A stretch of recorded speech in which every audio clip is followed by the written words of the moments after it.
আচ্ছা আমার ছেলে দেবে না নি তো ওই ছেলে ডিম খায়।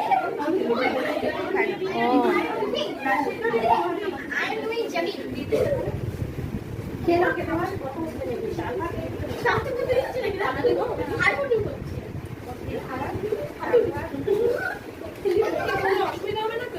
কি না না না কোনো কম নেই সব ঠিক আছে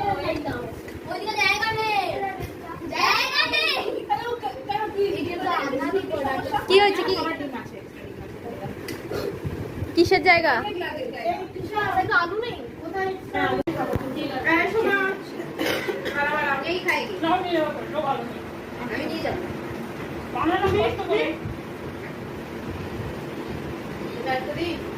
তারপরে একটা ফটো তুলবি।